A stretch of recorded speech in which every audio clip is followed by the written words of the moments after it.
com um vídeo, que infelizmente o meu áudio não está funcionando do vídeo, então o Rafa que vai colocar, tá? Vou pedir para todo mundo aumentar o volume o máximo que der.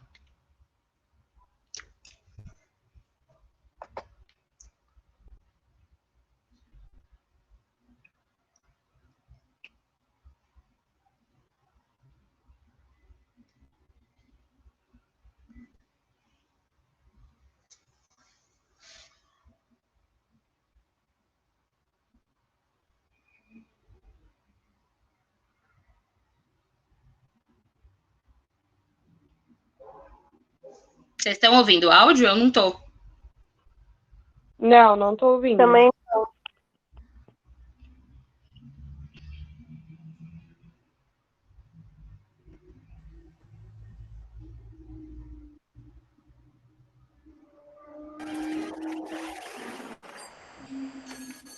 Agora sim, Rafa.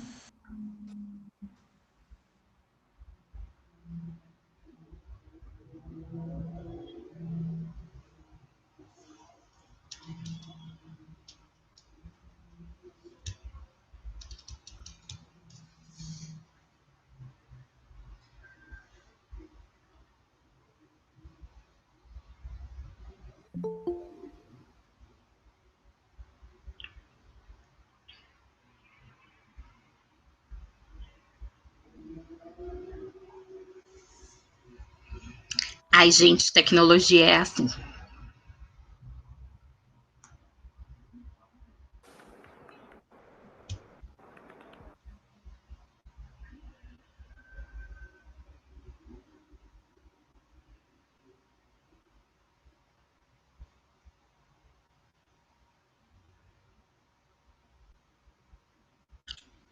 A Isabela até saiu da reunião, olha só.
Beleza? O vídeo estava um pouquinho travado, né? Mas é só para a gente começar a entender um pouco. Diferente do que acontece nas aulas teóricas, primeiro que eu não sou especialista, espero ser um dia, mas ainda não sou. Então, a ideia aqui nem é tanto fazer um resumo teórico do que é autismo para vocês, tá? E aí, é por isso que eu começo com esse vídeo, justamente para uma das coisas que eu acho que é mais importante na nossa formação é a gente ter um pouquinho de empatia com o paciente que é autista. Então, a gente entender um pouquinho como ele pensa, como é a relação dele com o meio em que a gente vive e conosco, né? Que eu acho que isso é bastante importante. Daí, vocês vão falar para mim, beleza? Ao longo dos anos que eu fui fazendo essa reunião, eu fui percebendo que a gente sabe nada de autismo, né? Então eu percebi que é importante a gente começar com uma base teórica antes de falar um pouquinho das experiências de vida, tá? Então a primeira coisa, beleza, mas que raios é isso, né? A primeira coisa que a gente tem que fazer é arrumar alguns conceitos, tá? Então, a primeira coisa, autismo não é uma doença. Então, como assim não é uma doença? Não, não é uma doença, é um transtorno. Beleza, qual a diferença disso? Teoricamente, doença é algo que precisa ter uma etiologia, então uma causa, precisa ter uma evolução natural e um tratamento ou um plano terapêutico proposto, tá? Não é o caso da maioria das alterações do neurodesenvolvimento, como é o caso do autismo, então a gente classifica ele como transtorno e não como doença, tá bom? Antigamente, quando foi descrito o autismo pela primeira vez, existia uma questão de diferenciar o que era autista, por exemplo, do que era Asperger. Só um parênteses, eu pesquisei muito isso, pode ser Asperger, Asperger, Asperger, depende da localização, então tá tudo bem, tá? Então ficava assim muito nessa questão de onde colocar o paciente autista, em que ponto.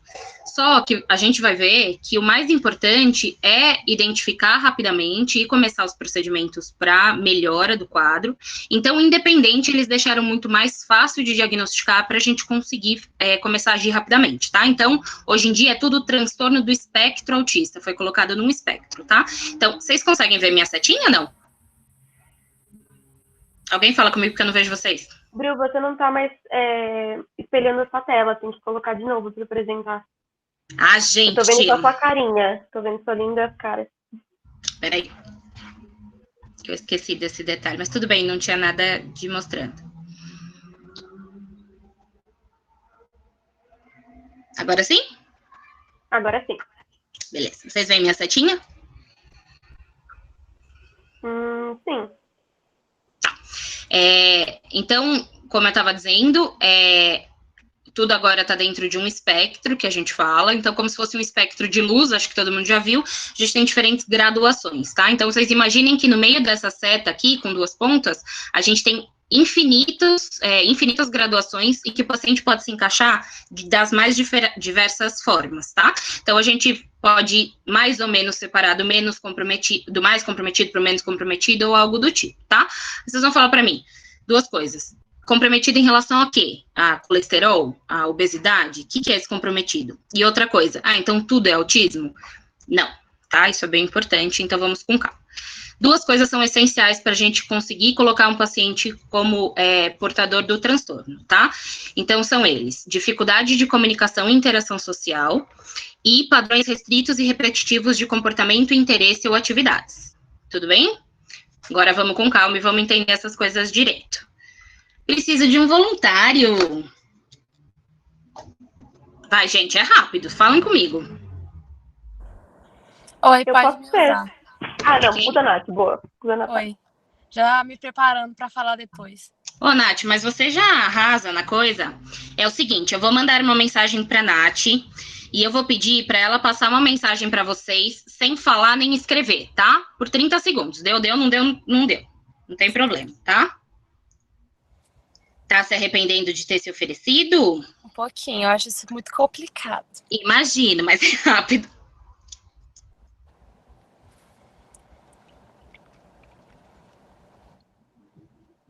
Pronto, Nath. Te mandei no WhatsApp. Isso. Não pode falar as palavras ou não pode falar nada? Não pode falar nada e nem escrever no chat. Mas eu posso fazer barulho. Não pode falar nem escrever no chat.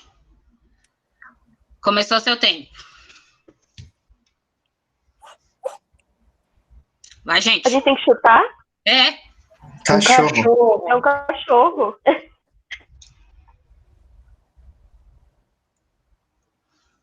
Correndo. Correr. No escuro? Escondendo. Brincando de esconde-esconde, alguma coisa assim? Escondido, tá? Tá acabando o tempo. Escondido. Ai, eu não sei. Lari, são anos de amizade. Eu não sei. São muitos anos mesmo, mas eu não sei. Cachorro escondido. Não é escondido. Acabou o tempo. Faz de novo. Do começo. Faz de novo. tava tentando falar que o cachorro da Não existe. Não, não fala ainda. Ah, desculpa. Eu não ouvi, mas não sei se as pessoas ouviram. Aí de Faz novo, mais uma do vez, começo. Nath. Mais uma? Só porque o pessoal pediu aí. Ai, tentar de novo? Só faz mais uma vez o que você acabou de fazer. Tudo? Não precisa, coitada. Tadinha de mim. Eu sou péssima em mímica. Não tem problema. Ó, qual que é? O que você tinha que informar, Nath? O cachorro da vizinha fugiu. Tá. Pra que eu pedi para ela fazer isso? A primeira das coisas que a gente vê, de acordo com a descrição do DSM-5, tá? Que é um local em que tem descrição da maioria dos transtornos mentais e enfim, de neurodesenvolvimento, é que o paciente tem um déficit na comunicação não verbal. O que é uma comunicação não verbal? Tudo que não for palavra escrita ou palavra falada, tá?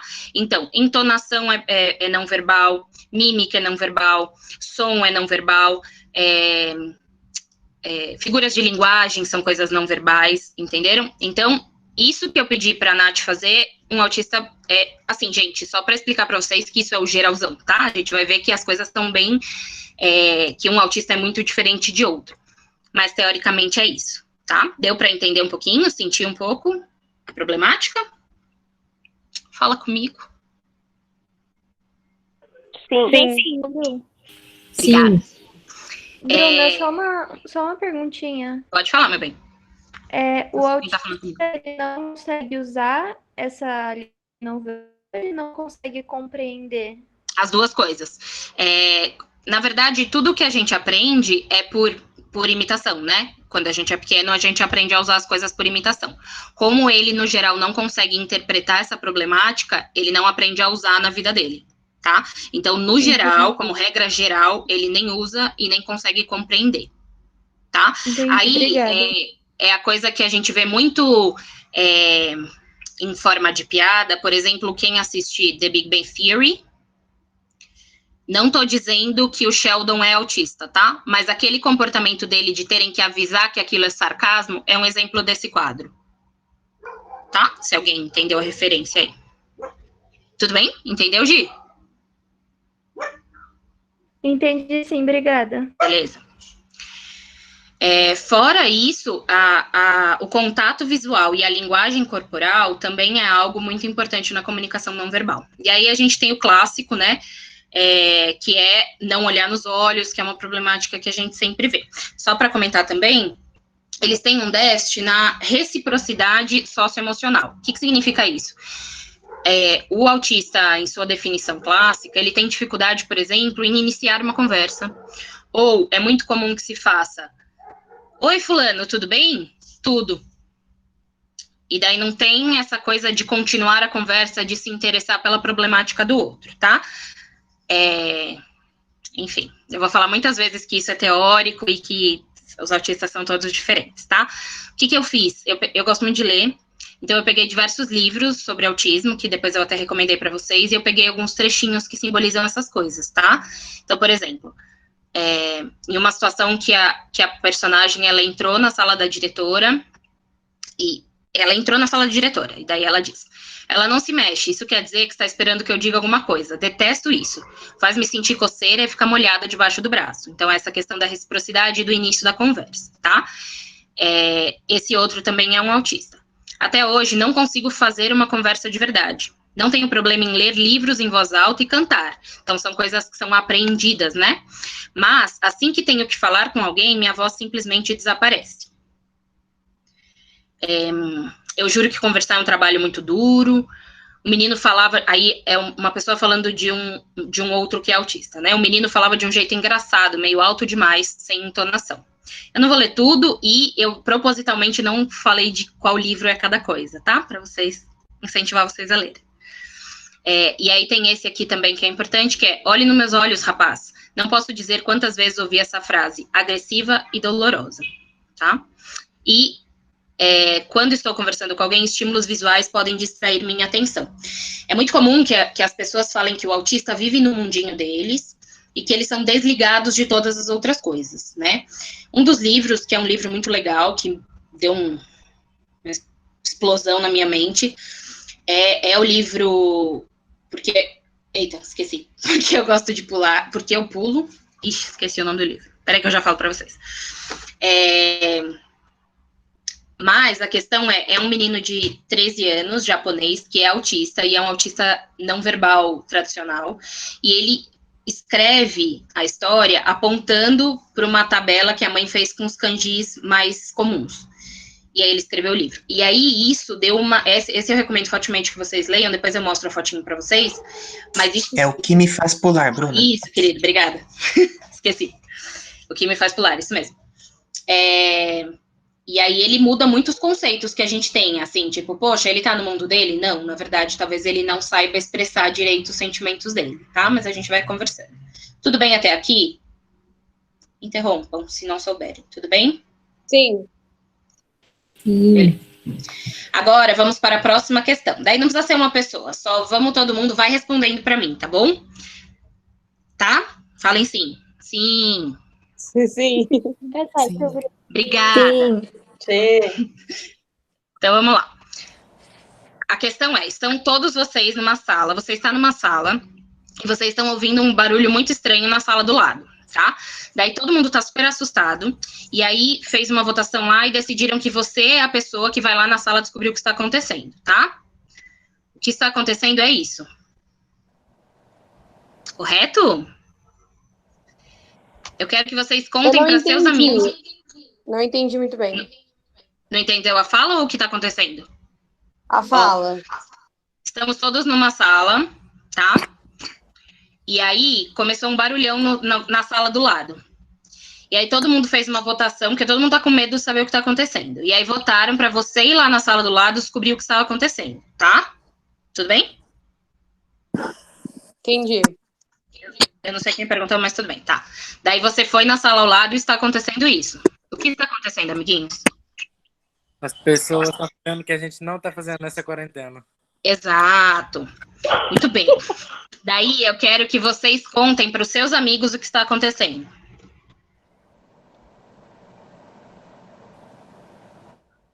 Conta, gente.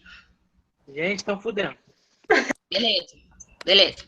Agora conta para uma criança. Eita. Já travou no segundo. Tem duas pessoas fazendo coisas de adulto na sala do lado. Correto. Para uma idosa. Eles estão fazendo amor.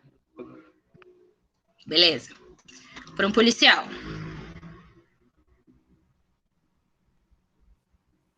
Eles estão tendo relações sexuais. Ok. Não coloquei foto para não me ferrar. Mas para o seu professor de anatomia querido. Eles estão fornicando. Ok. Porque eles são o joio. Certo. Por que eu fiz essa atividade? Essa é uma outra dificuldade que o autista apresenta, tá? Então, ele tem muita dificuldade em ajustar o comportamento para se adequar ao contexto ou às diferentes pessoas com quem ele possa estar se comunicando. Então, é muito comum que ele fale da mesma forma com o pai dele e com uma criança de 2 anos de idade, tá? Isso tudo faz parte da interação social. Você imagina que esse paciente, vamos supor que uma pessoa autista estava lá e viu essa situação, e daí ele foi falar para a criança, e vou usar as palavras de vocês da primeira, não vou usar porque senão vai ficar chato. E ele chega para uma criança e fala, eles estão lá transando. Daí, o que vai acontecer? Os pais vão falar, meu Deus, os pais dessa criança, meu Deus, esse menino é maluco, tira ele de perto dos meus filhos. E aí, o isolamento social começa a acontecer, isso é uma das causas do isolamento social, tá? Beleza? Além disso, eles têm dificuldade em compartilhar brincadeira imaginativa ou fazer amigos, e aí tem uma descrição teórica de que eles têm a ausência de interesse por pares, mas que esse livro dá uma quebrada, tá? A ausência de compartilhar brincadeiras imaginativas não significa que eles não brincam de faz de conta, mas eles têm dificuldade em entender e entrar no faz de conta de outra pessoa, tá? Então, assim, vamos brincar de Barbie, eu sou a mamãe e você vai ser o filho. ele não consegue entrar na brincadeira que outra pessoa criou. Ele é capaz de criar uma brincadeira dele, mas ele tem muita dificuldade de entrar no imaginativo de outra pessoa, tá? Mas a partir do momento que o coleguinha entra na brincadeira dele, ele consegue seguir a linha de raciocínio? Na maioria das vezes, ele continua, é o que eles falam de brincar isolado mesmo em conjunto. Ele continua com o imaginativo dele. Se a pessoa não vier e der uma... tá bom, então a gente estava na escola, mas agora eu vou no médico. Ele vai continuar na escola, entendeu? Se a pessoa entrar e continuar na dele, ele até geralmente consegue partilhar. Mas ele segue o dele, ele não consegue... Isso na grande maioria das vezes, tá? Ele não consegue intercambiar para o imaginativo de outra pessoa. Entendi. Tá bom? Tem algumas frases aqui também que... Enfim, essa primeira é do que me faz pular. A verdade é que amamos ter companhia, mas como as coisas nunca dão certo, Eita, escrevi errado. Acabamos nos acostumando com a solidão sem querer perceber como isso aconteceu. Dói, né? Dói essa frase. Para mim, dói. Esse outro é do livro Passarinha, e daí ela diz, vozes de parentes, papai me apresenta eles, você lembra de, então diz um nome, eu digo não, porque não lembro. Então essa coisa da gente falar, você lembra de mim? Lembro, não muito bem, mas não, ele não lembra, tá? E esse livro Passarinha eu acho muito interessante, inclusive, porque é assim mesmo que tá escrito, sem grandes pontuações, sem grandes... sinais de linguagem, e daí é um fluxo de pensamento que a gente acaba ficando junto com o dela, assim, tá? Esse outro, Doug não conseguia fazer as coisas direito, por isso eu tinha que bater nele, bam, um tapa na orelha, como tinha visto os 3 patetas fazerem. Então, se aquilo é o certo na cabeça dele, é o certo, tá? Se eu já vi na TV, deve ser assim. Então, e isso é uma das problemáticas da inserção social e do ensino regular, por exemplo, de um paciente autista, tá? Como vocês estão me perguntando, se ninguém me interrompeu, eu vou indo. Fala. A Daniela, ela fez um comentário. Diz. Ela falou que esse exemplo lembrou muito ela uma cena do The Good Doctor, onde ele fala sobre a morte de um paciente. Aí, abre aspas, você vai morrer, muito objetivamente. Boa. O The Good Doctor é um que eu não vi ainda, mas as pessoas falam super bem. Pessoas que conhecem dizem que tem bastante a ver, e é bem isso, assim, tipo, o fato é que a pessoa vai morrer, entendeu? Eu costumo dizer, assim, muito chulamente, que o autista, muitas vezes, ele fala o que a gente pensa em falar se a gente não tivesse filtro social, entendeu? Então, o que ele falou, provavelmente, não sei como era o episódio, mas considerando, é a verdade, é o que vai acontecer, só que ele não tem aparentemente, não tem essa sensibilidade de perceber, de se colocar empaticamente no lugar do outro e saber como ele vai receber essa informação. Mas é isso aí, Dani, né? Daniela que mandou? É bem isso. Tá bom? Vamos lá. E, então, tem esse déficit de linguagem, só um parênteses para vocês saberem, que existem situações em que a pessoa tem essa alteração de linguagem. Por que eu tô falando isso? Porque alguns de vocês devem estar pensando, porra, eu conheço um amigo aí que é meio esquisito, que deve ser isso aí, velho. Só que se não tiver o segundo pilar, não é autismo, tá? Se não teve em nenhum momento. Pode ser uma coisa que chama transtorno de linguagem pragmática social. Mas, enfim, a gente pode conversar sobre isso outro dia. Então, além dessa dificuldade de comunicação e interação social, tem que ter a questão do interesse fixo. Tá? Então, os interesses fixos, eles são altamente restritos, geralmente, e são anormais em intensidade ou foco. Isso é muito comum no que antes era chamado a síndrome de Asperger. Então, são pacientes que... Desculpa ficar falando pacientes, gente, é costume. São pessoas que têm um interesse em alguma coisa, geralmente uma coisa que o resto das pessoas não tem, e é um interesse muito grande. Então, ele sabe daquilo, ele sabe tudo daquilo. Tá? Por exemplo, eu pus aqui alguns dos pacientes que eu já atendi. Então, um pacientinho sabia tudo de dinossauro, tudo, mas é tudo, assim, ele sabia o tamanho do ovo, ele sabia qual era o clima perfeito, o que eles gostavam mais de comer, como eles andavam, né, quantos ossos, sei lá, umas coisas assim. O outro era aviação, o outro era shoppings do mundo, sabia todas as lojas, todos os pokémons sei lá que geração, todas as coisas que tinham. Um sabia tudo de história do Brasil, mas era tudo. Assim, em detalhes, datas e tudo. O outro era bandeiras do mundo, o outro era a história do Grêmio, ele sabia a escalação de tudo. O outro era carros, raças de cachorro, futebol americano, nomes de rua, constelações, a história da Barbie e animais marinhos. E aí, geralmente é assim, a pessoa fala, por exemplo, esse da história, ele falava, tipo, dos presidentes do Brasil, e falava com uma desenvoltura, e se você perguntasse uma coisa, tipo, super simples, sei lá, de português, ele não sabia, porque não interessava, entendeu? Então, geralmente, isso não é obrigatório, tá? Não é que ele só sabe sobre isso também, mas esse interesse faz a pessoa ficar horas e horas nisso. Interesse que eles até chamam, né, de interesse anormal em intensidade ou foco, com um apego e preocupação com essas coisas, tá? Coloquei aqui o exemplo do Atypical, né? Não sei se vocês já assistiram. O Atypical é um seriado da Netflix, em que o personagem principal é autista, e ele sabe tudo de pinguins e enfim. Então, esse interesse, ele é único ou ele pode ter vários interesses focados? Não necessariamente ele é único. Geralmente tem um que se destaca mais. No geral, tem um que é o foco de interesse principal.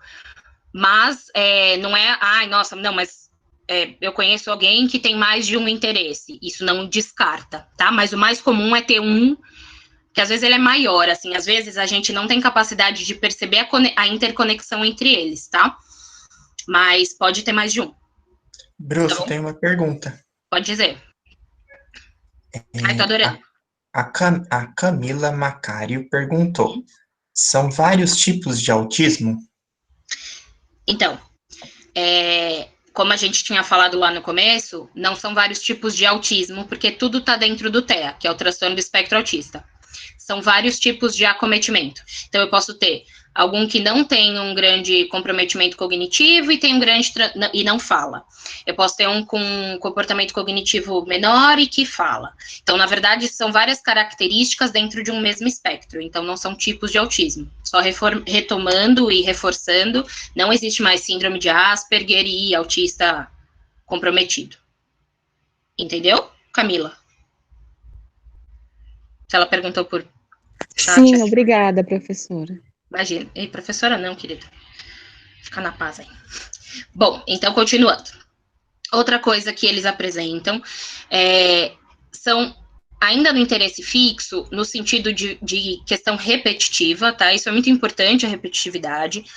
Principalmente nos movimentos, a gente pode ver também nos movimentos motores, uso de objetos ou fala estereotipada ou repetitiva. Tá? O que é a estereotipia do autista, que é algo muito característico? Pode ser uma estereotipia motora simples, uma delas, e a mais comum, acho que vocês conseguem me ver, é ficar assim, tá? Ou ficar balançando a cabeça, ou ficar pulando, essas são algumas estereotipias. São movimentos motores repetitivos, sem uma funcionalidade definida. Então, não é que ele estica o braço para pegar uma coisa, não, ele fica esticando o braço. Aí você me pergunta, é igual ao tique? Existe até uma discussão na neurologia disso, se tem uma semelhança com o tique, mas geralmente o tique ele é localizado, e quando você fala para a criança parar de fazer o tique, ela para. O autista, ele até pode parar de fazer o movimento estereotipado dele. Se chamar atenção, ele para, mas geralmente ele fica num estado alterado, tá? Ele fica irritado, ou fica nervoso, fica incomodado, tá?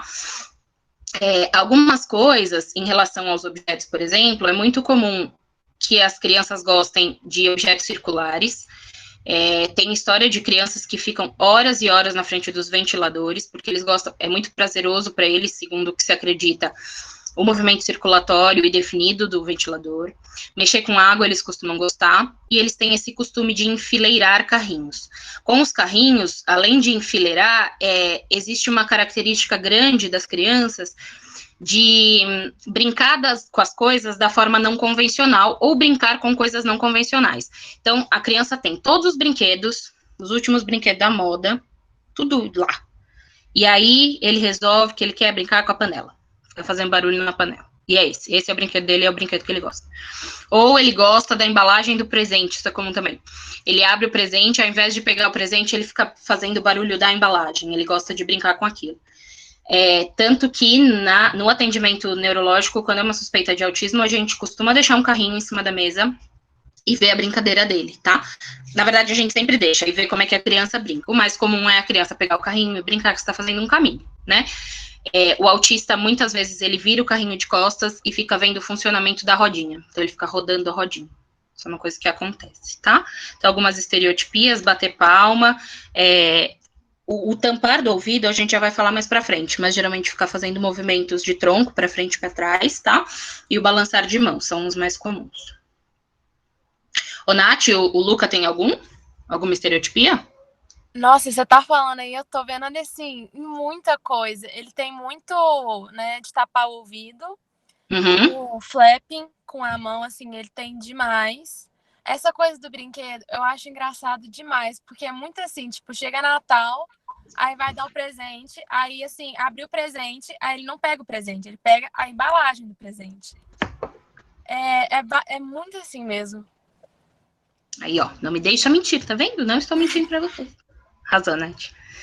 E daí tem também um pedacinho do livro, quando pulo é como se meus sentimentos rumassem em direção ao céu, e balançar as mãos na frente do rosto permite que a luz entre em nossos olhos de forma agradável, filtrada. Existe uma questão muito importante do sensorial, eu já vou falar um pouquinho mais para vocês sobre isso. Tudo no autismo é meio estudado, não se sabe ao certo, mas acredita-se que o autista ele tem uma sensibilidade sensorial muito maior do que a gente tem, tá? Esse é um dos motivos do, por exemplo, tampar os ouvidos, o som para eles é muito alto, tem uma explicação patológica não, patofisiológica da coisa que eu já vou falar para vocês, mas existe essa ideia de que eles têm uma sensibilidade maior e mais do que isso, eles têm uma coisa chamada sinestesia. Então, é comum que eles tenham, eu vou até mostrar umas frases aqui para vocês, mas, por exemplo, a minha irmã, eu não ia revelar, mas revelei, a minha irmã é autista, né? Então, por exemplo, a minha irmã não coloca blusa verde, jamais, porque verde é sapo, sapo é nojento, ela fica enjoada. Então, ela vê uma blusa verde, ela tem ânsia de vômito. Então, tudo bem, isso pode ser memória, né, afetiva, tipo, eu penso num sapo, isso me enjoa, mas eles têm também uma coisa de olhar para uma cor e sentir uma textura, olhar para uma... Eu tenho uma frase aqui, mas olhar para um número e ver uma cor, tá? Então, acredita-se que eles têm isso também. E aí, meus amigos, quem é família não sabe o que essa pessoa tá pensando, porque você só vê o final. E é muito difícil tentar, ou o médico, ou qualquer pessoa que está vendo, é muito difícil tentar entender como é que chegou naquilo, e da onde vem isso, e por que fez essa relação, tá? Por quê? Porque, de acordo com o que a gente conversou até agora, o autista tem muita dificuldade de organizar os pensamentos dele, montar uma linha temporal e explicar o que ele tá sentindo, tá? Além dos comportamentos repetitivos, tem uma insistência nas mesmas coisas, adesão inflexível à rotina, isso é super convencional também, né? Eles têm um apego à rotina muito grande, ou padrões ritualizados de comportamentos, verbal ou não verbal. Vocês falam para mim, como assim comportamento não verbal? Acabou de falar que ele não tem comunicação não verbal, mas aí nesse caso é assim, ó, por exemplo, na hora de dormir tem que tomar banho com o sabonete Johnson's e tem que pentear o cabelo para a direita e tem que escovar o dente primeiro com a pasta verde e depois deitar no lado direito, entendeu? Se qualquer coisa dessas der errado, tá tudo errado, tá? E o importante, como em qualquer transtorno, quando vocês estudarem qualquer transtorno, tudo isso tem que levar a um sofrimento, tá? Vai levar, né? A gente sabe que socialmente vai levar, mas teoricamente, se isso não atrapalhasse nada na qualidade de vida dele, não seria um transtorno, tá bom? Aí, eu vi que tem uma pessoa da nutrição aí. Este é um problema muito grande, que é a seletividade. Tem várias. Tem várias da nutrição, arrasaram. Na sua reunião já tem 90 pessoas, Bruna. Nossa, gente, fiquei tímida agora. E tem um comentário também depois para eu ler para você. Tá bom, alguém me chamou? Eu ia falar desse comentário também, mas depois o Rafa fala, então. Pode falar, pode falar. Ah, tá bom. A Fernanda fez um relato aqui. Ela disse que o filho de uma amiga dela tem muitas características de autismo. Os médicos no início falaram que era e depois falaram que era só um atraso. Mas ela não acredita que seja, fica Ele fica com a cabeça olhando para frente, os olhos olhando para o lado várias vezes. Fica girando o brinquedo na mão, não faz contato visual e com 4 anos ainda não fala, só mamãe, papai e poucas palavrinhas soltas. E ele começou a fazer TO e fono há 1 ano. Já resumiu quem que foi? Fernanda? É isso? Isso, foi a Fernanda, ela falou no chat. Fernanda, olha só. Eu concordo que ele tem algumas características autísticas, mas óbvio que eu não vou falar nada porque eu nunca ouvi. E mais importante que isso eu sou uma neurologista wannabe, né? Tô treinando para ser isso um dia na vida. Mas o mais importante o diagnóstico é multidisciplinar. Então, além de levar no neurologista, leva num psicólogo, leva num TO, leva para conseguir fazer esse diagnóstico. E mais importante do que fazer o diagnóstico essa pessoa já está fazendo o que precisa, que são as terapias, tá? Então, essa criança já está sendo estimulada. A gente fica nervoso de querer dar um nome para as coisas, até para facilitar um pouco, mas o mais importante é ela ser estimulada. Então, como ele já está indo na TO, já está indo na terapia, mais da metade do caminho já está sendo feita, mas eu concordo que ele tem. Então, vocês viram pela descrição, tem tanto características da parte comunicativa, quanto da parte do interesse restrito, certo? Então, pela teoria, ele se encaixaria sim. Tá? Bruna, fui eu que falei, posso comentar sobre? Claro, com certeza. Então, eu conheço ele desde quando ele tinha 2 anos, e desde pequenininho eu sempre via traços de autismo, que eu sempre gostei muito de estudar sobre. Só que os pais, eles achavam normal. Ele não fala nada, ele não saiu da fralda ainda, ele fica rodando no chão.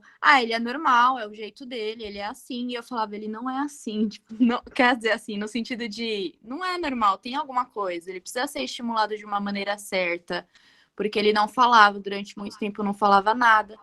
E aí a mãe, depois com uns 3 anos, eles acharam estranho ele não falar, e levaram no médico. Aí o médico falou, pode ser autismo, pode não ser, e encaminhou para fono e para TO. E aí agora, depois desse 1 ano fazendo tratamento, fazendo os estímulos, ele melhorou muito, muito mesmo. Ele já brinca, já consegue interagir com outras crianças um pouquinho. E é isso mesmo que você falou. O mais importante, de fato, é o estímulo, né? Porque antes ele não tinha nada. E se ele crescesse sem nada, e o difícil é os pais, porque os pais, quando o médico falou que provavelmente ele era autista, não é, ele não é, e tratava como se não fosse. Só que os pais também precisam ajudar, de certa forma, na continuidade, né, do tratamento dentro de casa. E às vezes é um pouco difícil para os pais aceitarem isso. Obrigada, Fê. Só um comentário, Dani, eu li sua pergunta, já vou responder, tá? Deixa eu só comentar o que a Fernanda falou. Exatamente, Fê, e aí assim, eu acho que depois até eu e a Nath vamos acabar comentando um pouco sobre isso, sobre o diagnóstico e sobre como é essa questão, mas a primeira coisa que acontece de fato, não sempre, mas, aliás, não sempre mesmo, porque eu vi umas situações em que os pais querem que seja autista, mas depois a gente conversa sobre isso, é muito difícil a aceitação, né? Quando a gente tem um filho, isso eu vi muito na pediatria, quando você engravida, e aí vem toda a questão do preconceito também. A partir do momento que falou lá, fez o chá revelação, entendeu? E viu que era homem, você já imagina, o menino vai ser campeão do futebol, que vai pipipi, você já faz toda uma teoria de vida até seu filho casar e ter filhos. Quando o seu filho é diferente do que é o planejado, a pessoa geralmente sofre um luto. De fato, aquela pessoa que ele tinha imaginado morreu, tá? Ela não vai existir. Então, é muito comum que exista esse luto inicial antes de a pessoa conseguir dar os passos e correr atrás do que precisa. É muito fácil a gente dar essa julgada aí por fora, né? Falar, poxa, mas vai, pelo amor, dá vontade mesmo, às vezes, de falar, dar chacoalhada, falar, gente, pelo amor de Deus. Mas não é bem assim, às vezes é muito difícil mesmo.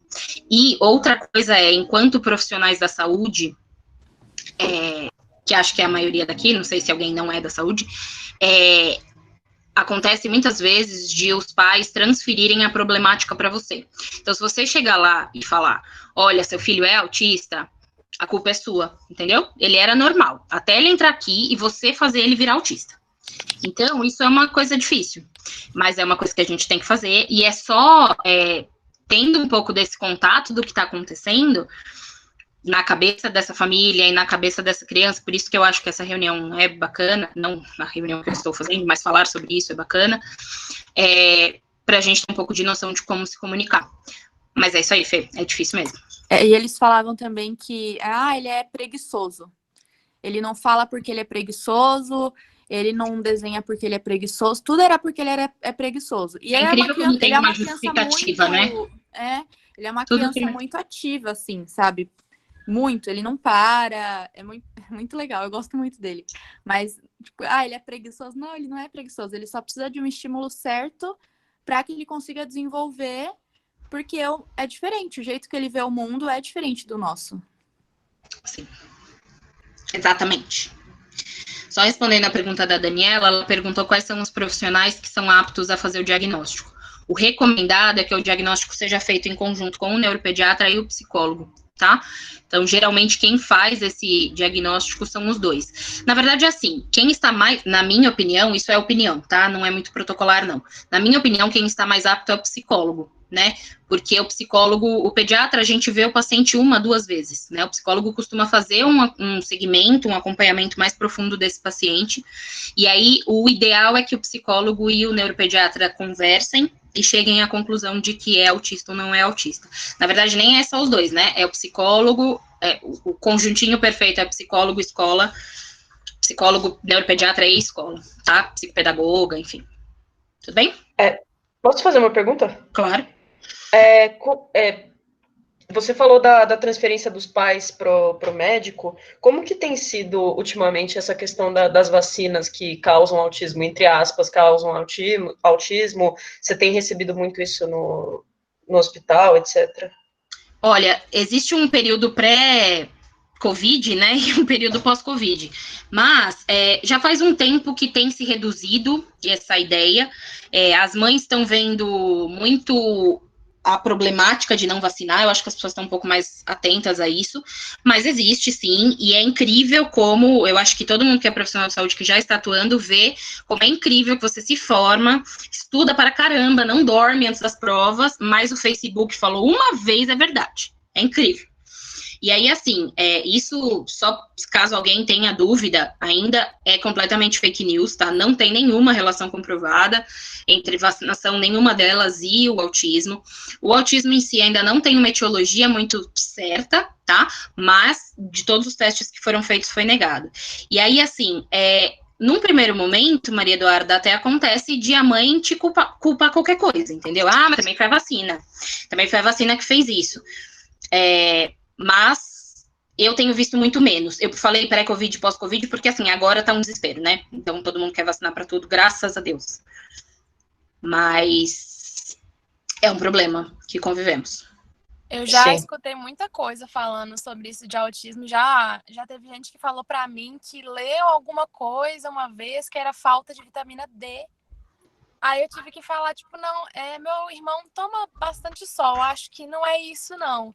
Então, tipo assim, é cada coisa que as pessoas falam que, tipo, realmente eu fico muito feliz de todo mundo lá em casa, tipo, ter essa noção de que não tem nada a ver essas coisas. Só que, infelizmente, não é todo mundo que vai ter esse senso de conseguir filtrar o que é completamente mentira e do que, assim, pode ser uma causa, que pode ser algo que você tem que fazer para conseguir ajudar, sabe? É que o pessoal da psico me perdoe que eu estou me intrometendo na área alheia, mas o ser humano ele tem por base uma necessidade de achar explicações racionais para as coisas, né? Como a gente não sabe ainda fechado qual é a etiologia principal do autismo, inventa-se muita coisa. E tem jogada de marketing, sim, né, rolando, exatamente, Dr. Google conta várias coisas pra gente. E tem muita coisa de marketing e dinheiro envolvida, então não existe essa relação, não sei se essa relação existe, mas não sei se o criador do aditivo aí, de uma vitamina D, não inventou isso aí pra gente falar que a doença existe, tá? Pelo amor de Deus, não estou dizendo que o moço lá que criou o aditivo é um criminoso, só foi um exemplo, pra vocês entenderem. Tá bom? Qualquer mãe, assim, se dá uma cura milagrosa, ela vai fundo, vai mesmo.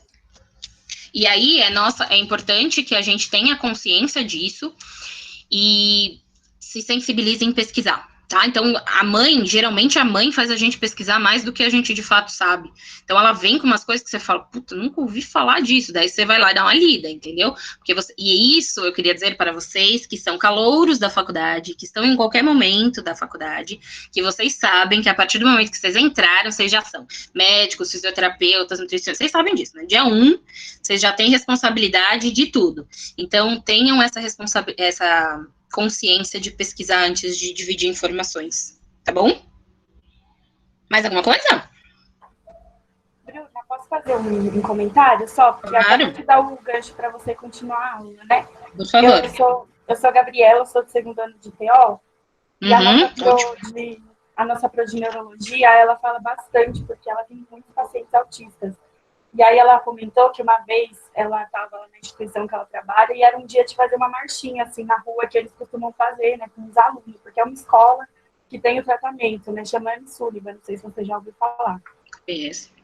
E aí ele estava lá, o paciente autista dela estava lá na marchinha, e com os instrumentos, um monte de gente em volta, ele começou, né, a ficar muito agitado, muito barulho, e aí por causa dessa questão do sensorial, da propriocepção, ela já sabendo disso, né, acho que foi a fono também, eles começaram a apertar, assim, o braço dele, apertar ele bem forte, e ela falou que ele foi ficando mais calmo, foi voltando, assim, entre aspas, voltando para a realidade, né, e eu lembrei disso, associei com o que você falou aí do sensorial, que é uma coisa que a gente fala muito na TO, né, que a gente estuda muito na TO. Arrasou, Gabi. Inclusive, tem um filme, não sei se vocês já viram, que é o Temple Grandin, que é uma mulher que era autista e ela, enfim, deu uma revolucionada aí na indústria da carne, não vamos questionar isso, mas ela fala muito sobre isso, sobre ela criou uma máquina para se sentir abraçada. Aí vocês falam, poxa, mas o autista não gosta de abraço? Daí tem algumas questões que talvez ele não goste da instabilidade do abraço, talvez ele não goste da sensação do corpo, da pele, enfim, não sabemos exatamente, tá? Beleza? Vamos continuar? Uma das maiores problemáticas que temos é a seletividade alimentar. Minha irmã, por exemplo, é um problema gigantesco da seletividade alimentar. Não se sabe exatamente o porquê dessa seletividade, mas acredita-se que tenha muita relação também com a sinestesia do paciente. Então, tem pacientes que só comem uma cor de alimento, então o prato só pode ser branco, ou só pode ser amarelo, ou só pode ser verde, ou enfim. Pacientes que não misturam de jeito nenhum os alimentos, não deixa que eles se toquem, tá? Pacientes que só comem alimentos secos, pacientes que só comem alimentos úmidos, aí alguns de vocês vão falar, meu Deus, eu não misturo arroz com feijão. Calma, gente, tem que estar dentro do todo, entendeu? Se acalmem. Todos nós temos algumas características autísticas, tá? Se acalmem. E aí, uma imagem de rotina aqui para vocês, tá? Eu não sei como como vocês aprendem isso, mas uma coisa que eu achei interessante no livro só um comentário aqui, então, no entanto, para algumas crianças, para algumas pessoas com autismo, só aqueles alimentos que eles já consideram comida de verdade têm algum gosto. Qualquer outra coisa é tão apetitosa quanto as comidas de brinquedo oferecidas quando uma criança pequena resolve brincar de panelinha. Vocês falam, por quê? Não sei, mas é essa associação que eles fazem, tá? O que eu ia dizer ele comenta, um dos personagens comenta em algum momento que existe uma linha que diz que, como o paciente autista gosta muito de rotina, que são feitas agendas para ele, né? Agendas diárias para serem seguidas. Esse personagem de 13 anos, ele fala que, pelo amor de Deus, não coloquem figuras na agenda, não façam agendas visuais, porque aquelas informações grudam no cérebro dele, ele fala assim, grudam no cérebro dele e ele não consegue relaxar se qualquer coisa sair da rotina. Quando eu digo qualquer coisa sair da rotina, geralmente é qualquer coisa. Tipo, eu tenho que pegar a caneta azul, as instruções geralmente dadas para um paciente autista, elas são bem detalhadas. Então, pegue a terceira caneta que está à direita no pote superior. Se aquela caneta não funcionar, ferrou, desandou tudo. Tá? Então, a rotina é uma coisa que é muito valorizada por eles. Se vocês conhecem algum paciente autista e vocês estão com ele na cabeça e estão pensando como ele é hoje, sendo que ele fez várias terapias, cuidado. Ele pode ter aprendido comportamentos. Então, você pode achar que ele foge disso, mas talvez se ele não tivesse feito a terapia, ele não fugiria, tá? Então, as terapias todas que eles fazem é para melhorar tanto a qualidade fisiológica deles, quanto os comportamentos mais aceitos socialmente, tá?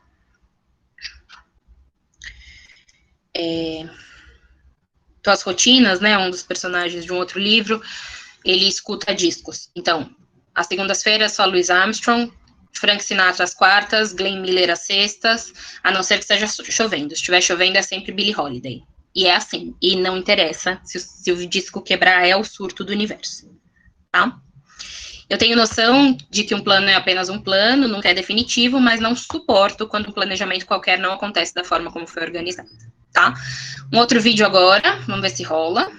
Esse, quem já viu as reuniões anteriores já deve ter visto. Você põe, Rafa? Colocando. E eu mandei o link aqui no chat, se por acaso travar, dá para cada um assistir no próprio YouTube. Mas eu já vou colocar.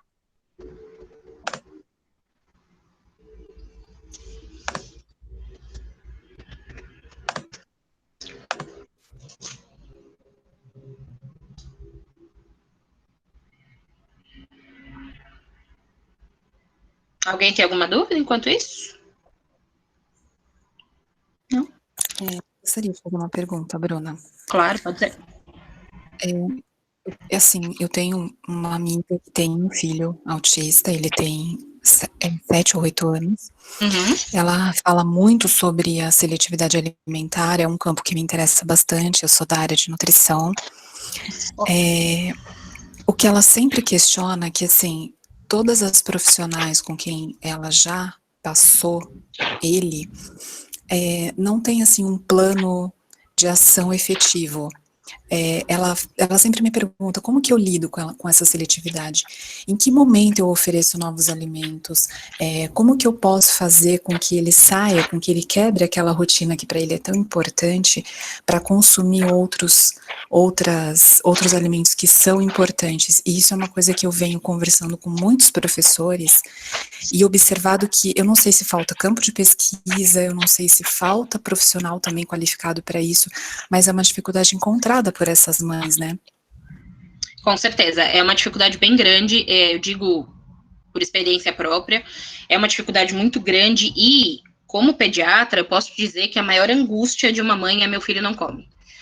E é assim, você vê, pergunta, não, ele come besteira o dia inteiro, mas ele não quer comer aquele alface, a mãe fica super angustiada, enfim. E é difícil mesmo. O que se acredita... Peraí, Rafa, que a gota tá quase caindo, então o vídeo tá quase indo. O que se acredita é que, talvez, isso eu digo do que eu tenho lido, não é um embasamento científico profundo, talvez não seja o ideal quebrar a rotina dele. O que eu vejo alguns pacientes que têm sucesso na terapia nutricional é, muitas vezes, adaptar alimentos. Então, por exemplo, a criança só come comida seca. Então, vamos dar um jeito de dar nutrientes, não é minha especialidade, tá, gente? Só para dar um exemplo para vocês. Então, vamos tentar dar alimentos desidratados. Vamos tentar adaptar outros alimentos para aquela forma da rotina dele. Porque, geralmente, isso com qualquer criança, se a gente faz a comida ser torturante, ela começa a criar aversão a alguns tipos de alimento, tá? Claro que existe uma diferença muito grande entre a falta de educação e, de fato, as problemáticas de nutrição que as pessoas apresentam. Mas, de fato, falta muito estudo, falta muito profissional qualificado, falta muita gente que quer tentar, isso falta muito. Gente que sequer quer tentar, então fala assim, não, eu não trabalho com autista, não é minha especialidade, vai procurar outra pessoa. E não senta com a mãe, não vê o que acontece, não tenta entender, não tenta achar soluções. Fala, Nath, que eu vi que você ligou o microfone. É que eu ia falar exatamente disso também, de alimentação, porque aqui em casa a gente sofria demais, porque meu irmão, ele comia, tipo assim, batata frita, misto, pipoca e biscoito, e só. Nutricionista teve uma síncope agora?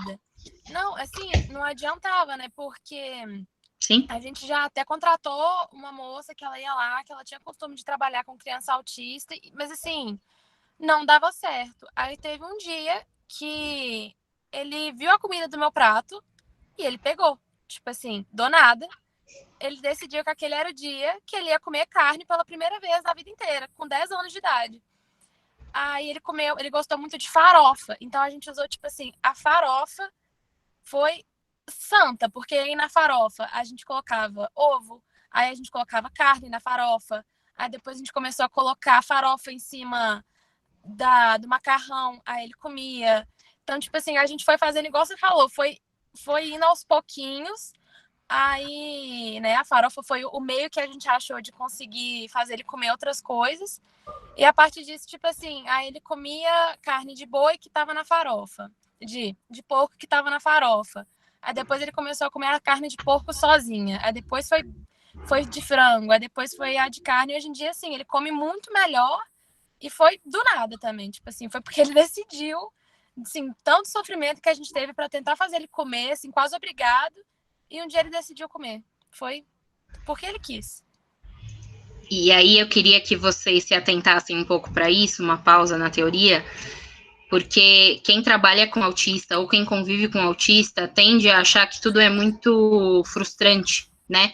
E a gente começa a ver que qualquer micro vitória é uma vitória gigantesca.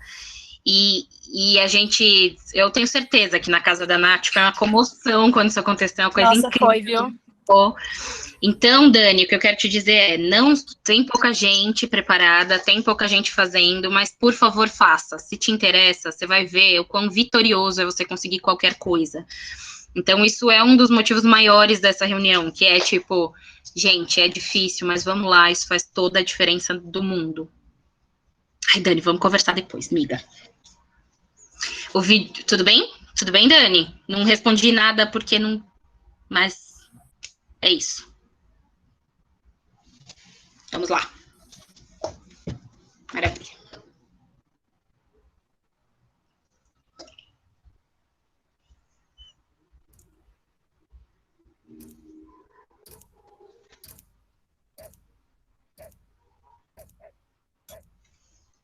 O som tá baixo.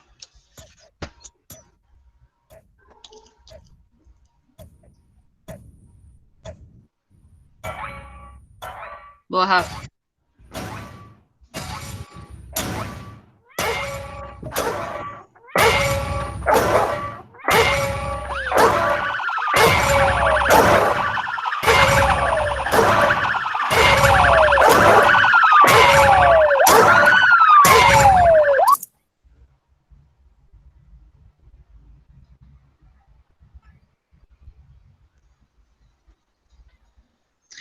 Eu acho esse vídeo muito legal, porque a gente consegue entender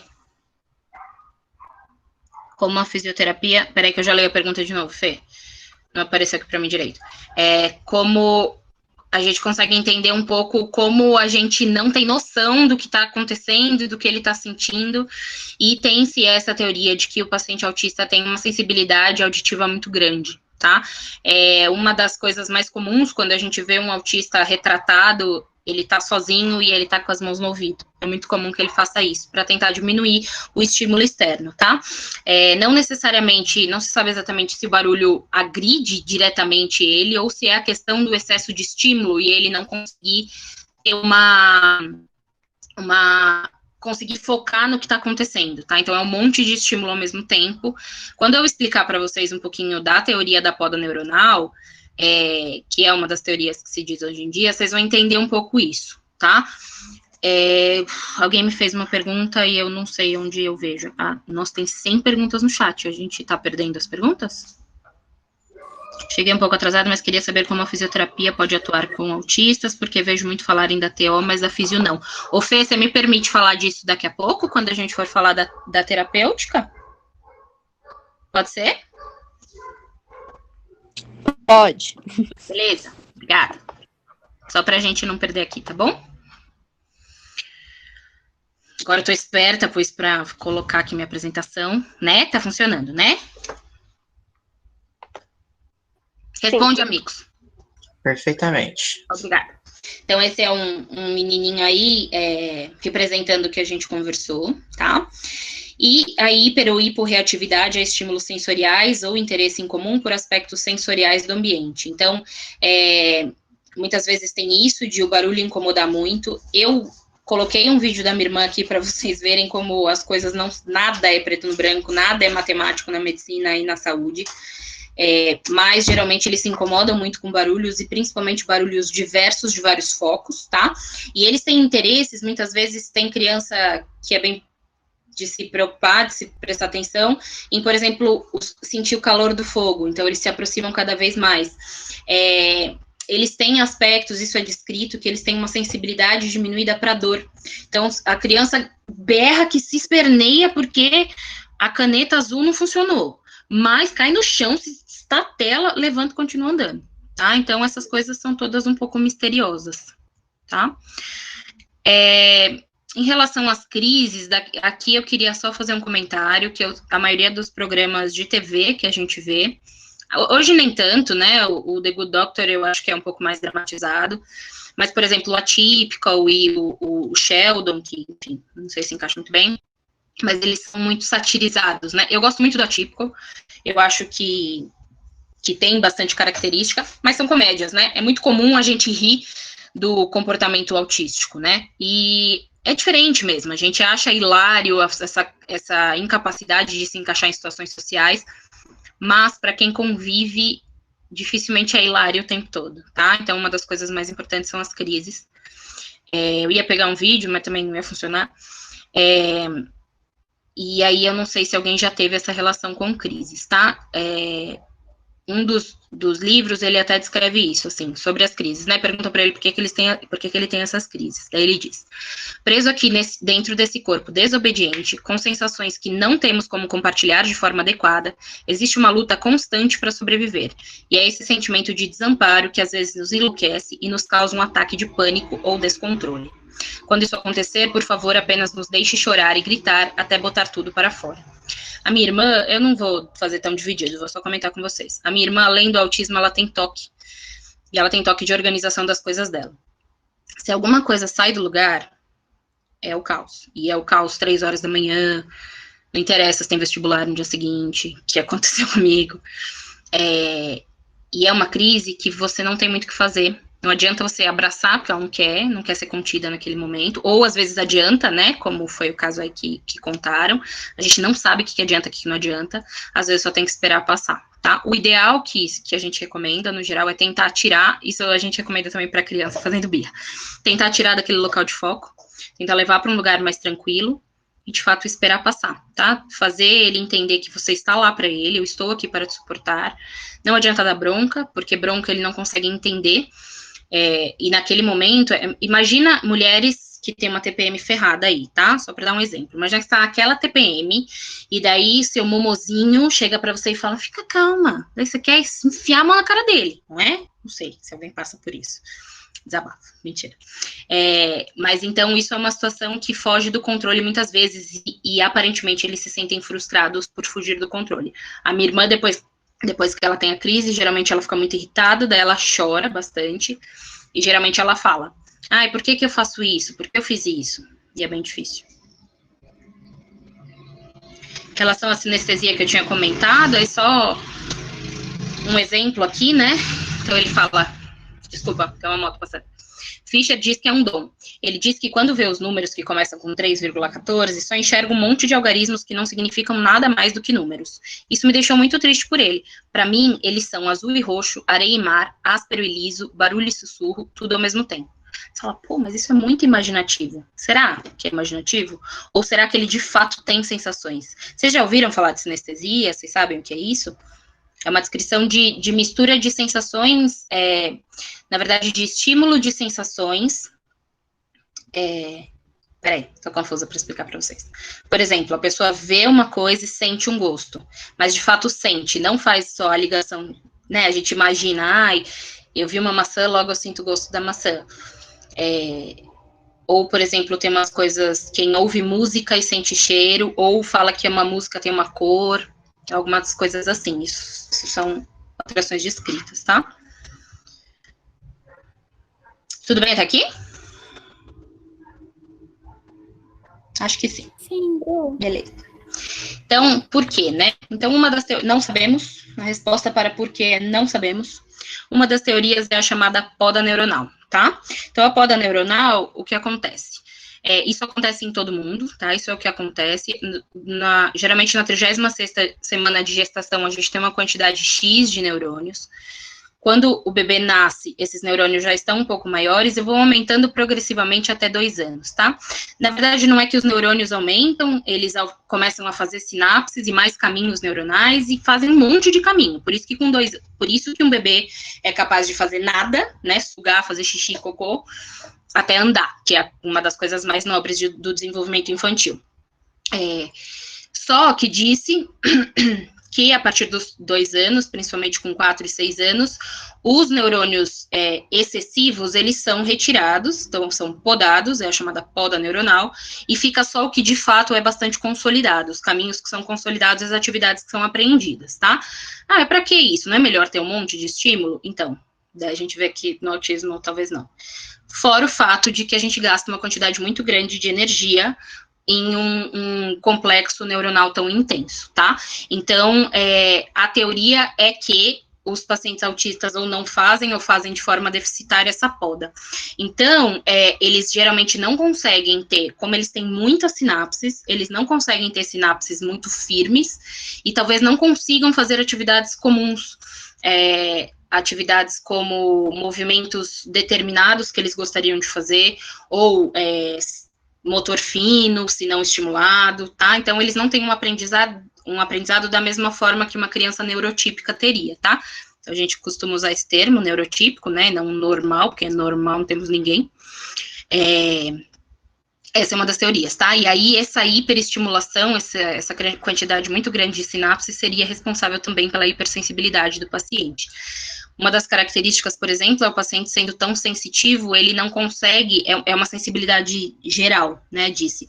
Então, por exemplo, ele não consegue colocar o pé, ele evita colocar o pé inteiro no chão pelo excesso de estímulo. Então, a gente tem aí, o pessoal pode dizer até mais que eu, tem uma característica importante de paciente autista andar na ponta do pé, tá? Mas e em relação com a dor? Não sei, provavelmente o estímulo tátil talvez feche o portal da dor, né, o portão da dor, aquelas teorias da fisiologia que a gente já teve. Então, é assim, ninguém sabe, mas essa é uma teoria que se diz, tá? Beleza? Beleza. Pus essa frase no lugar errado. Então, ele diz, nós, crianças com autismo, gostaríamos que vocês cuidassem de nós. Ou seja, por favor, nunca desistam de nós. E aí, temos o que fazer. E aí, na verdade, assim, eu vou dizer para vocês que eu até preferia que se vocês multiprofissionais, pudessem dividir um pouquinho com a gente, o conhecimento de vocês seria bem legal, tá? A TO, ela tem tanto a questão comportamental, né, envolvida, quanto de motricidade, que é bem importante para eles. A musicoterapia, eu só vou falar por cima e depois eu queria que vocês falassem, tá? A terapia comportamental é bastante importante também, é bastante indicada, porque eles precisam aprender, de fato, aprender a como viver em sociedade, tá? Então, muitas vezes eles não têm essa sensibilidade de saber fazer isso de forma natural, como a gente tem, e eles aprendem a fazer aquilo. Então, o livro Passarinha, por exemplo, é muito legal que ela faz isso, ela aprende as teorias. Então, quando ela escreve, ela fala, tipo, ela aprendeu que ela tinha que olhar nos olhos. Então, toda vez que ela fala assim, daí eu estava lá e precisava olhar para a pessoa, e daí ela escreve com letra maiúscula, olhar para a pessoa, como se fosse a teoria, o capítulo do livro que ela teve que aprender, entendeu? Vocês querem contar pra gente? Alguém tem experiência? Quer contar um pouco pra gente de cada área aí? Não? A fisioterapia, na verdade, ela tem muita ação... Na verdade, todas as coisas, elas têm muita relação, tirando, talvez, a terapia comportamental e a TO, que são bem características de todos os autistas, porque elas vão trabalhar bastante na área de fato, das alterações, dos pilares que a gente conversou. As outras dependem um pouco de como é cada autista, né? Então, a gente pode ter um autista mais comprometido, menos comprometido, com alterações de marcha, com aquelas alterações, até pelo que eu disse da poda neuronal, alterações de controle motor. Então, depende um pouco das características de cada paciente. Ninguém sabe um pouquinho da teoria para contar para nós? Só um pouquinho? Não? Tá bom. Oi, meninas, cheguei. Eu sou psicóloga, eu trabalho com autista também. Eu moro aqui em Bauru. E achei bem legal, assim, né, a conversa que a gente teve, porque hoje, por exemplo, eu estava trabalhando com um paciente faz de conta, né, e eu trabalho numa clínica que é intensiva, então são todos autistas, e eles vão 2 horas por dia na clínica. Eles fazem atendimento com psicologia, TO e fono. E aí eu estava trabalhando faz de conta com o paciente. Normalmente ele fica sozinho, né? Eu coloco todos os brinquedos no chão, mas ele fica com os animaizinhos, fazendo a brincadeira dele. Como ele não é verbal, ele não tem, eu não consigo entender muito qual é a brincadeira dele. Mas eu tô lá, né? E tô junto com ele nos animaizinhos. Aí, sem querer, ele derrubou o carrinho e tinha todos os animais em cima. E aí eu falei, ai, minha perna! A vaca machucou a perna. Aí ele pegou o outro carrinho, e veio para trabalhar junto, sabe? E aí a gente começou a trabalhar, né, da vaca ir lá pro médico, para cuidar da perninha. Assim, foi muito bacana, porque nessas horas que a gente percebe que eles estão evoluindo, né?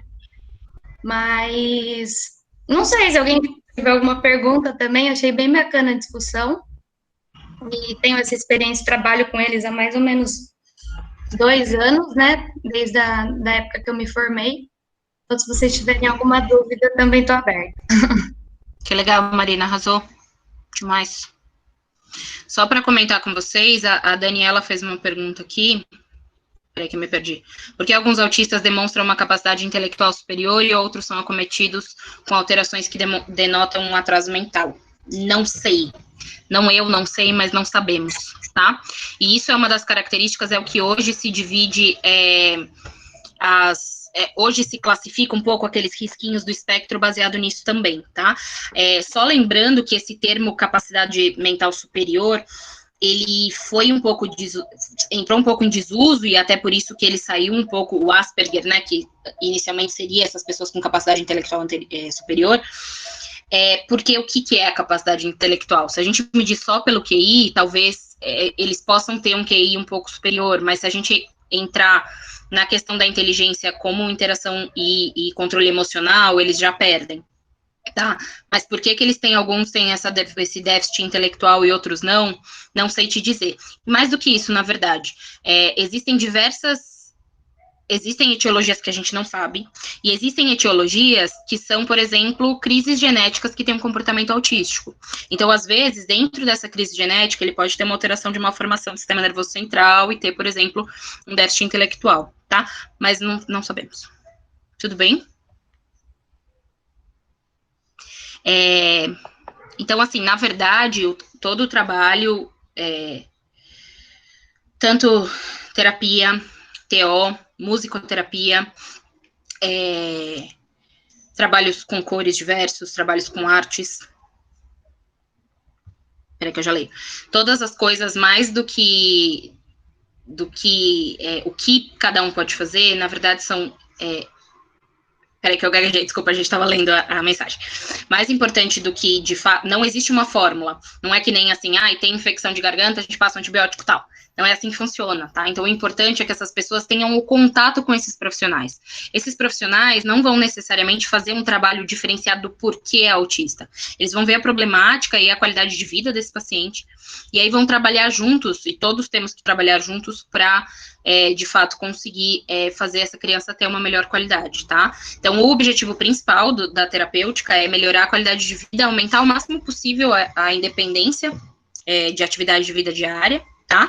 E tratar as comorbidades. E daí essa é a única parte que eu entro, e os psiquiatras também, que é tratar as comorbidades, tá? Então, ele, além disso, ele tem toque, além do autismo, ele é agressivo, além do autismo, ele tem depressão. Então, essas são as coisas que a medicação vai tratar, né? Não existe uma medicação para o autismo. Vai tratar de forma individualizada as questões da vida da pessoa. Deixa eu ver o que a Fernanda escreveu. Tem outro relato de outra criança que conheço.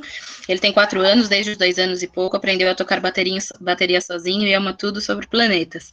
Sabe tudo, sabe todos, está aprendendo o nome das estrelas. Olha que legal. Mas aí... opa, tem mais, peraí.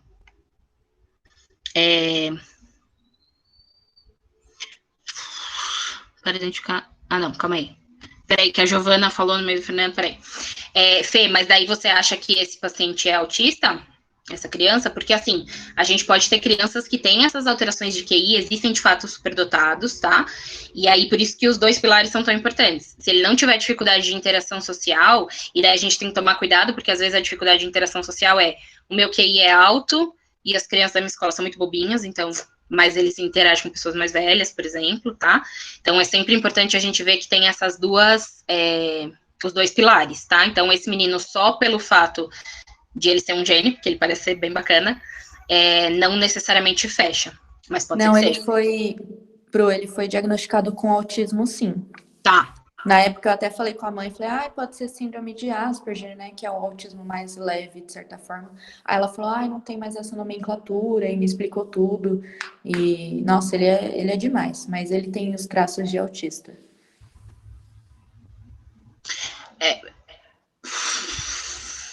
Essa pergunta da Giovana é muito boa. Algumas características, ela diz aqui que para identificar sinais de abuso em crianças, podemos observar, por exemplo, um comportamento mais isolado, não olhar nos olhos de adultos, não querer ser tocado, encostado. Isso, pelo que você falou, é um comportamento de criança autista também. Como se conseguir identificar, então, os sinais de abuso na infância do autista? Isso é o desespero da família do autista, porque é muito difícil. E é por isso que, assim, o diagnóstico e todo o acompanhamento, ele é essencial que seja feito de perto. Então, a terapia, por exemplo, né, eu digo terapia, quero dizer o acompanhamento psicológico, tá? É muito legal, não, é essencial para conseguir ver essa questão continuada, tá?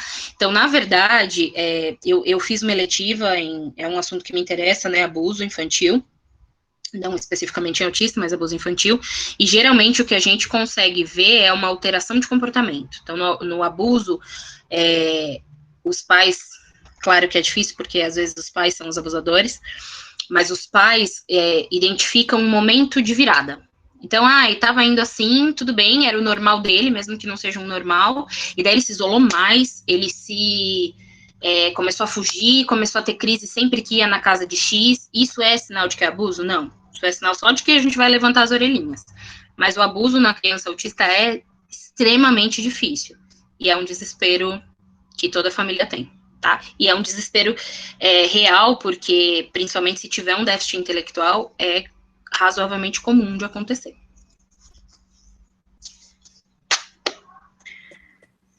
O que eu conheço tem 20 anos, na faculdade, era um caso leve do espectro, foi bem estimulado e hoje é bastante independente. Aprendeu a ler com 4 anos, teve fases de obsessões diversas. Era um verdadeiro colecionador de informações. Exatamente, o paciente estimulado, ele muitas vezes tem capacidade real de se desenvolver muito bem. E a gente vê, principalmente os antigamente Asperger, eles têm muito...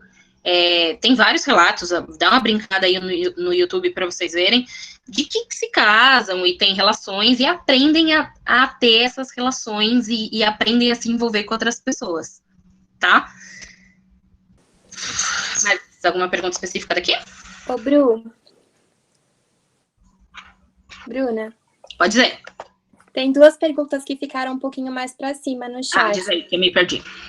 A primeira foi da Natália Pepe. Ela falou assim, Bruna, eu sei que já falou sobre, mas a dúvida me veio agora. O autismo possui espectros, como você disse anteriormente. Isso vale para a síndrome de Down? Muitos falam que tal pessoa possui grau leve de síndrome de Down. E o Rafael perguntou se o diagnóstico só é dado para crianças com mais de 4 anos. Natália, né? A brother da Deia. Nath, não. O síndrome de Down não tem isso, tá? Não existe grau de síndrome de Down. O que existe é ele ser... Aí acho que vai ser um pouco exagero, mas só para vocês saberem, existe um mosaicismo. Então, ao invés de todas as células dele serem alteradas cromossomicamente, só algumas são.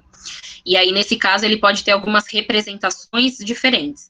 Ele pode ter associado coisas diferentes. Ele pode ter graus diferentes de distúrbio déficit intelectual, por exemplo, tá? Mas não são graus, não é um espectro que nem é no autismo, na síndrome de Down, tá? Rafa, o diagnóstico não é feito só a partir dos 4 anos. Aliás, o ideal é que ele seja feito antes dos 2, tá? É o mais recomendado. Existe uma segurança maior a partir dos 4, por quê? Por ser um transtorno do neurodesenvolvimento, quando você consegue observar o desenvolvimento, a gente consegue ter uma segurança maior para diagnosticar. Mas, se a gente considerar todos os ganhos que uma pessoa vai ter com as terapias diversas, é ideal que na suspeita já comece uma terapia, entendeu? Não é bem assim, porque a gente sabe que dar o diagnóstico é um peso muito grande, mas alguns sinais já aparecem antes. Aí vocês me dizem, o quê? O primeiro sinal que aparece geralmente, a criança mama, isso é uma coisa muito bonita, que eu acho que é a distância entre o peito e o olho da mãe é exatamente a distância que o bebê enxerga quando ele nasce, que é cerca de 20 centímetros, tá? Isso é animal. Isso qualquer bebê, né? Então, esse laço é muito natural, é quase que primitivo do bebê mesmo, enquanto mama fazer contato visual com a mãe. O bebê autista, teoricamente, não faz esse contato visual, tá? Quando começa a ter sorriso social e quando começa a ter interação com o meio, a criança autista geralmente não tem essa interação, tá? Então, alguns sinais já aparecem desde a primeira infância, desde o início do recém-nascido, e eles devem ser observados. Claro que não é assim, eu olhei e já vou falar para a mãe que é autista e vamos sair correndo, não, porque com calma é difícil dar esse diagnóstico. Mas se existir a possibilidade de o diagnóstico ser bem complicado. Esse que eu citei teve diagnóstico cedo porque a mãe é professora especializada em alunos especiais. Outro que eu conheço teve diagnóstico tardio com 10 anos porque os adultos em volta não perceberam. O que foi mais estimulado é independente, o que foi menos é super dependente. Pois é, exatamente, Laura. É difícil mesmo, é difícil tanto enxergar quanto aceitar. Então é difícil, os pais sempre têm uma desculpa, né? Ele não anda porque é preguiçoso. Ele não faz, né, porque ele não tá afim, mas ele conseguiria. Sabe aquele negócio, eu não fumo, a hora que eu quiser parar, eu paro? É uma coisa. Ele só não anda porque ele não quer, mas se ele quisesse, ele andava. Então, de fato, é muito difícil e a gente vê que esse estímulo é essencial. Respondi os dois?